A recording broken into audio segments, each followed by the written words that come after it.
성경에 여성의 이름으로 기록된 책이 두 권입니다. 에스더와 룻기입니다. 에스더는 유대인이었지만 이방인 속에 살았고, 룻은 이방인이었지만 유대인 속에 함께 살았던 여인입니다. 특별히 룻은 이방 여인으로 다윗의 증조 할머니입니다. 그리고 예수님의 족보에도 들어간 인물입니다. 룻이 어떤 인물이었고 룻기가 어떤 책이었길래 자신의 이름을 성경책에 올릴 수 있었을까요? 룻기는 사사들이 치리하던 때에라는 말씀으로 시작을 합니다. 사사기의 마지막 구절이 그때에 이스라엘의 왕이 없으므로 사람마다 자기의 소견에 옳은 대로 행하였더라 말씀을 한 것을 보면 이보다 더 부패할 수 없다는 강력한 메시지를 전하고자 함이었습니다. 사사기에서 사람들의 반복되는 어두운 이야기를 읽다 보면 이스라엘의 제사장 나라의 역할은 물 건너간 것 같은 절망을 느끼게 됩니다. 그러나 룻기는 이러한 무질서와 부도덕한 영적 혼란기에 어둡고 절망 속에서도 사막 가운데에서 한 송이 꽃처럼 이보다 더 아름다울 수 없다는 메시지를 우리에게 강력하게 전해준 책이라고 할 수가 있습니다. 룻기는 지극히 한 가정과 일상의 사건 이야기입니다. 하나님께서 말씀하시는 장면이나 하나님이 직접 사건 가운데 개입하셨다는 말씀이 보이지가 않습니다. 전체 줄거리를 보면 보아스와 룻의 러브 스토리와 같은 단편 소설처럼 읽혀질 수 있습니다. 한편으로 룻의 효심을 강조한 교훈적인 글로 충분히 읽을 수도 있습니다. 그러나 룻기는 극한 상황 가운데에서도 세 명의 주인공 룻과 보아스와 나오미의 서로를 향한 사랑과 헌신 그리고 신실함을 통해서 하나님의 구속의 역사가 이루어지는 것을 우리가 알 수가 있다는 것입니다. 룻기는 4장으로 되어 있는데 사막으로 플롯이 구성되어 있습니다. 먼저 1막 1장에서는 유대 베들레헴에 흉년이 들어서 모압 땅으로 이주한 한 가정의 이야기로 시작을 합니다. 주인공은 나오미입니다. 살아보겠다고 이주했는데 거기에서 남편이 죽고 결혼한 두 아들이 죽는 참상을 경험합니다. 두 며느리만 남았습니다. 나오미는 비극적인 사건을 경험한 후에 자신이 나왔던 유다 베들레헴으로 돌아가고자 합니다. 고향으로 돌아가고자 할 때에 며느리들을 불러서 너희 어머니 집으로 돌아가라 말합니다. 그리고 진심으로 너희가 죽은 자들과 나를 선대한 것 같이 여호와께서 너희를 선대하기를 원하고 위로받기를 원한다. 이러한 말로 축복하며 그들을 떠나 보내고자 합니다. 그래서 둘째 며느리 오르바는 시어머니의 말씀을 따라서 고향에 남게 되었습니다. 그런데 첫째 며느리 룻은 끝까지 시어머니와 함께 가겠다고 결정을 내립니다.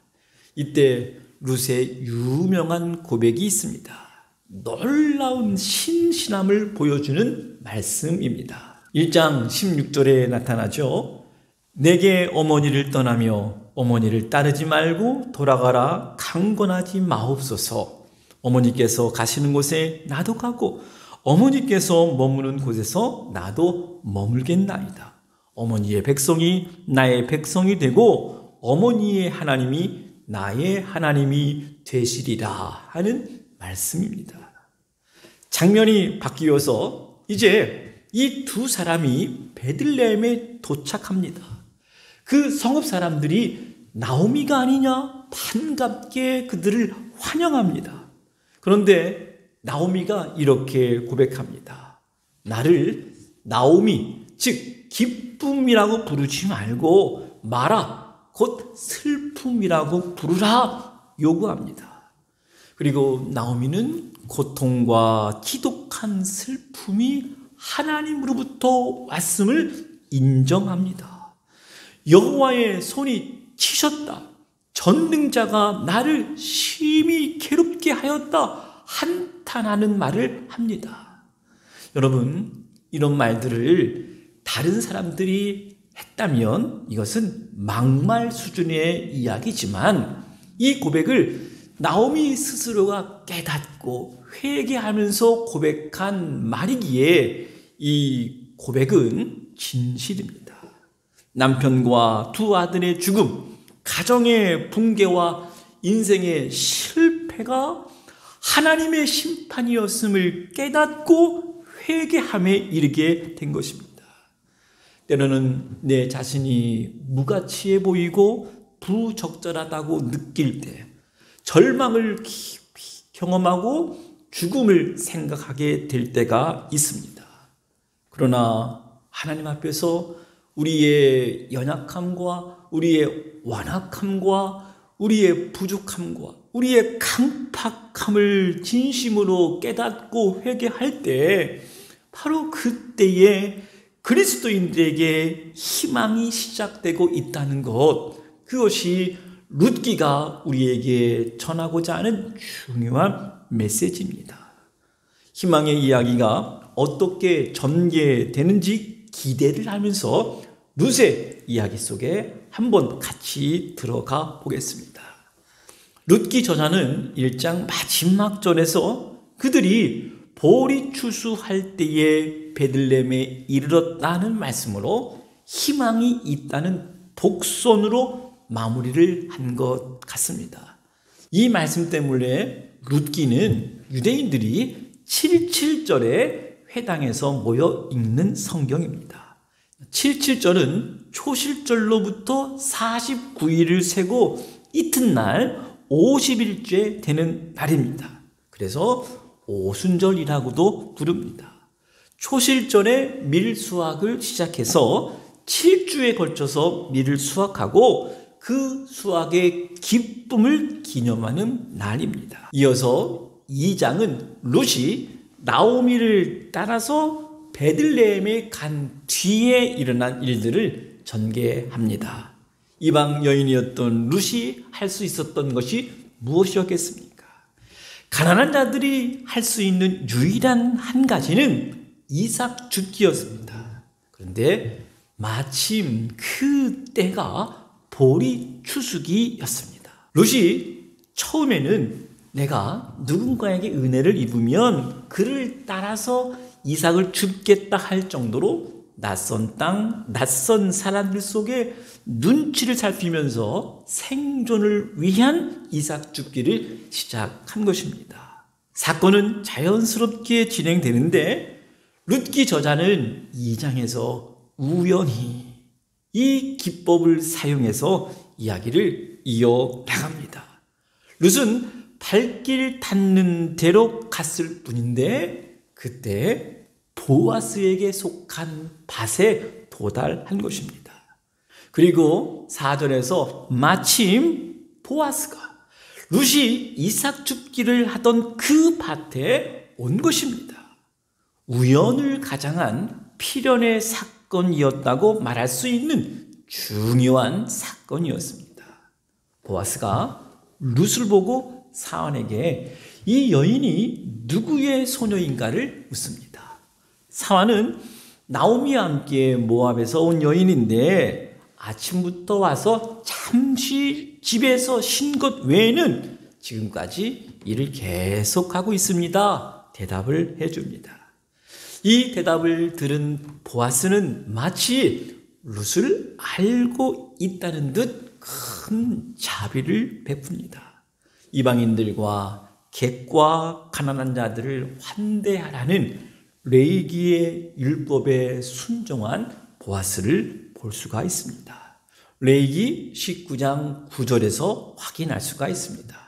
너희가 너희의 땅에서 곡식을 거둘 때에 너는 밭 모퉁이까지 다 거두지 말고 내 떨어진 이삭도 줍지 말며 내 포도원의 열매를 다 따지 말며 내 포도원에 떨어진 열매도 줍지 말며 가난한 사람과 거류민을 위하여 버려두라. 나는 너희의 하나님 여호와니라. 보아스는 룻을 향해서 내 딸아 이삭을 주우러 다른 밭으로 가지 말고 그녀가 목이 마를 때 소년들이 길어온 물을 먹게 하라 말해주고 있습니다. 깜짝 놀란 룻은 나는 이방인이거늘 당신이 어찌하여 내게 은혜를 베푸시며 나를 돌보십니까? 묻습니다. 보아스는 룻을 이미 알았습니다. 남편이 죽은 후에 시어머니 나오미에게 행했던 일과 룻이 부모와 고국을 떠나 이스라엘로 온 것을 알고 있었습니다. 그리고 보아스는 룻을 다시 축복합니다. 2장 12절 말씀, 여호와께서 내가 행한 일에 보답하시기를 원하며 이스라엘의 하나님 여호와께서 그의 날개 아래 보호를 받으러 온 내게 온전한 상 주시기를 원하노라. 2장에서 보아스가 베푼 자비, 하나님의 헤세드는 여기에서 끝나는 것이 아니었습니다. 보아스가 식사할 때에 룻에게 떡을 주면서 배불리 먹게 했습니다. 그리고 룻을 위해서 곡식 다발에서 조금씩 뽑아버려서 줍도록 하라, 그렇게 배려를 했습니다.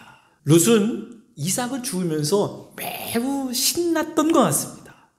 아침에 나올 때는 매우 막막했는데 지금 이삭이 땅에 떨어져 있으니 얼마나 신이 났겠습니까? 다시 장면은 시어머니를 저녁에 만나는 장면으로 이어집니다.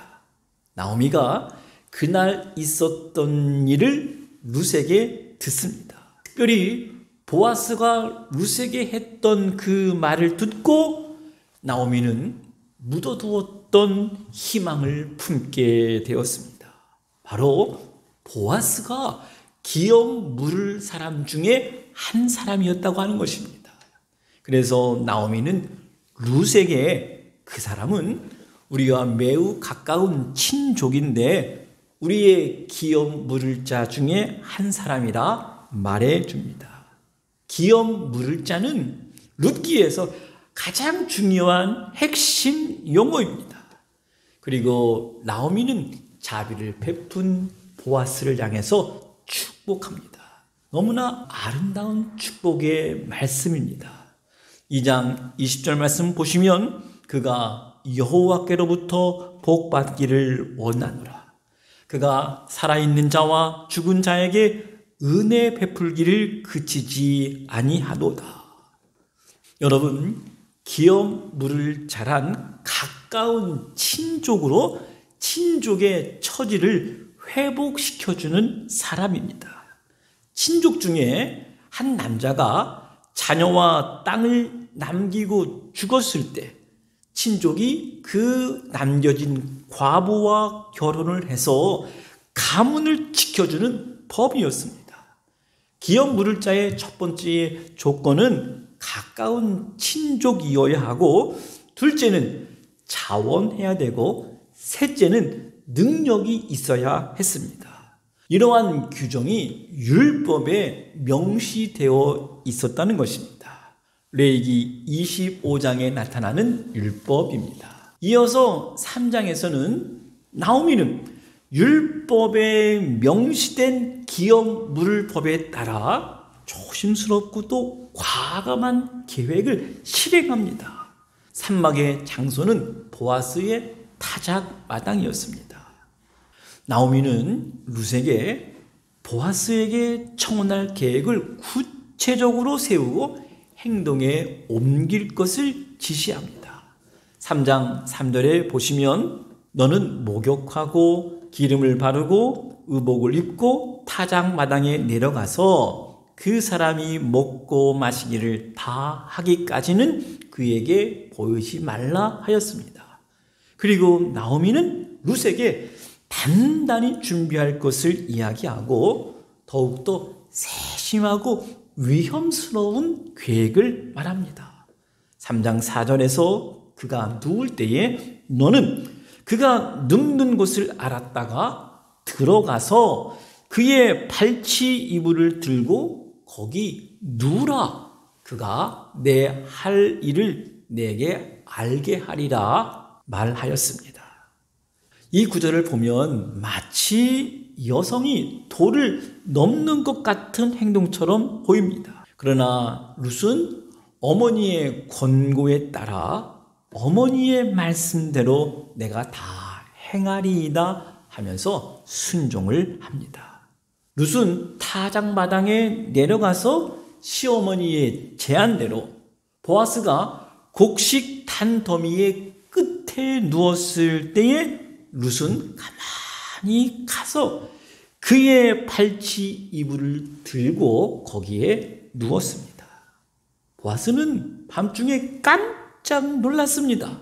몸을 돌이켜보니 한 여인이 자기 발치에 누워있는 것을 보고 내가 누구냐 묻습니다. 이때 룻이 대답합니다.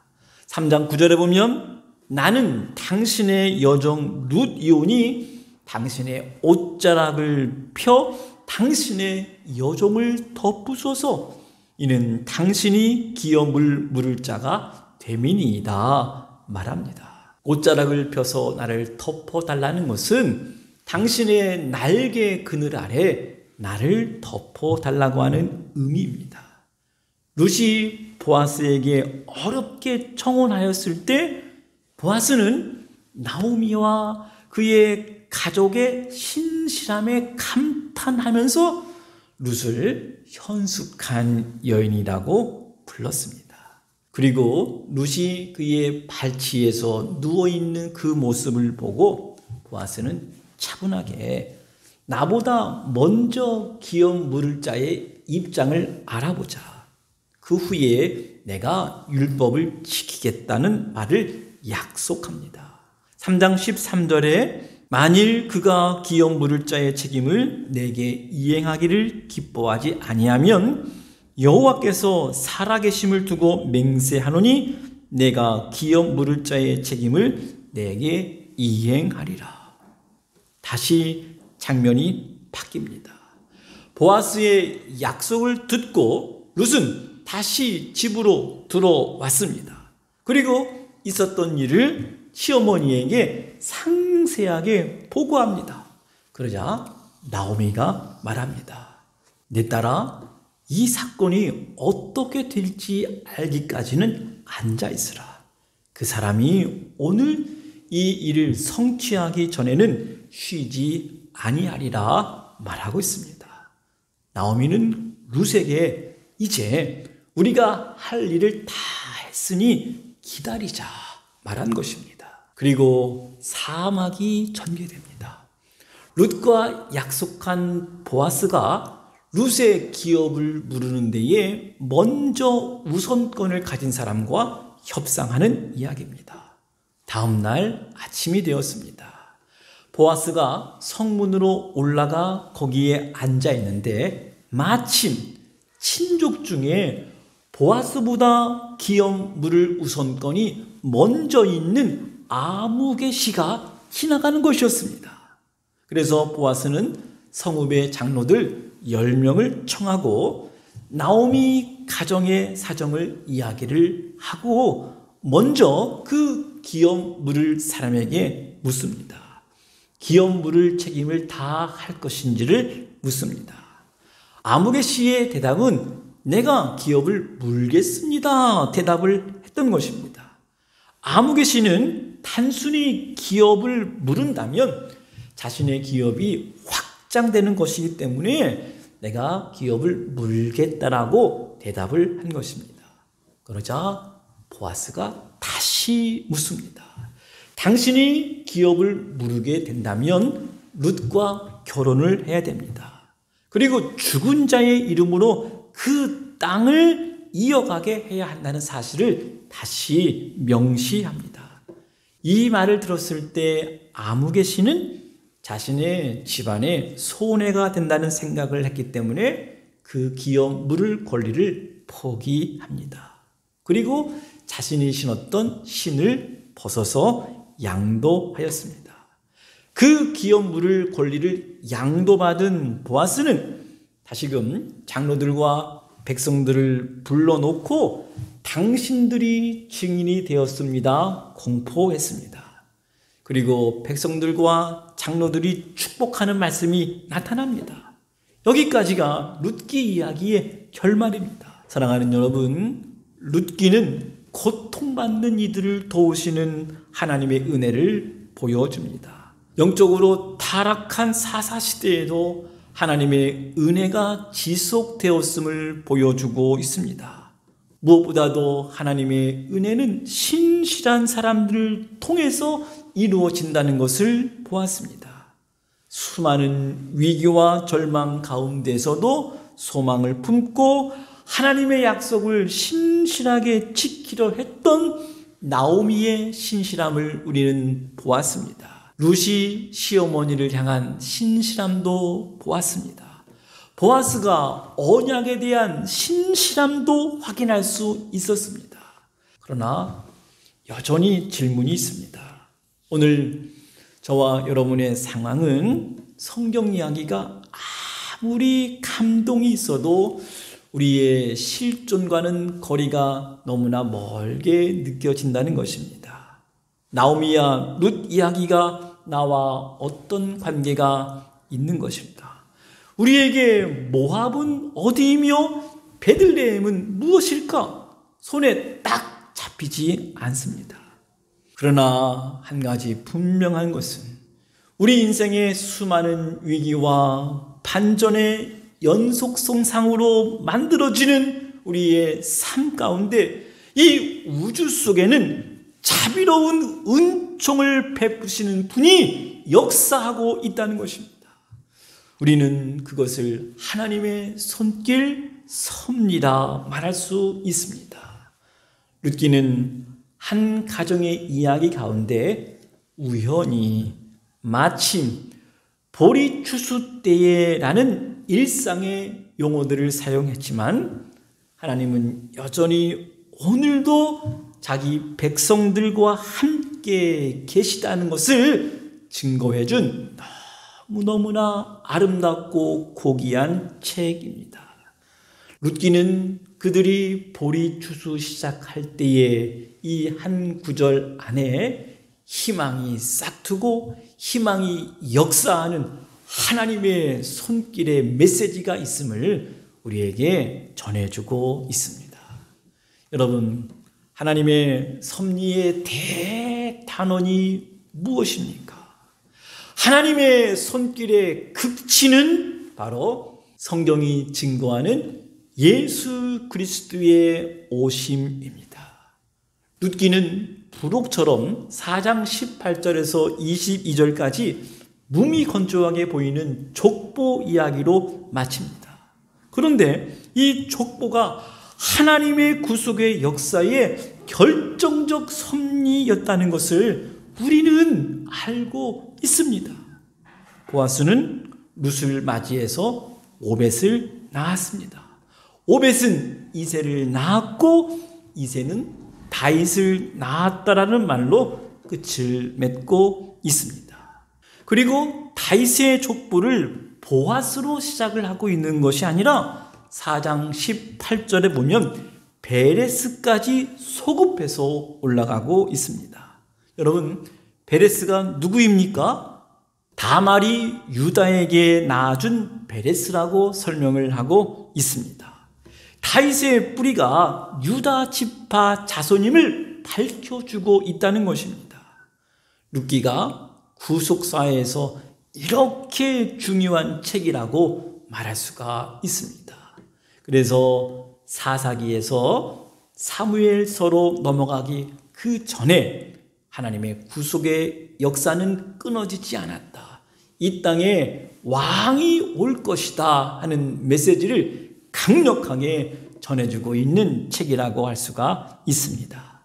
메시아 영원한 왕으로 오신 예수 그리스도의 족보에 여인의 이름을 당당하게 올린 다말과 룻은 하나님의 구속의 역사에 너무나 아름답게 쓰임받았던 인물로 기록되었습니다. 룻기는 평범한 일상의 삶 속에 구체적으로 일하시는 하나님을 묵상하도록 우리를 초대하고 있습니다. 일상의 사건들이 모여서 원대한 하나님의 구속의 사역을 이루어 나가고 계십니다.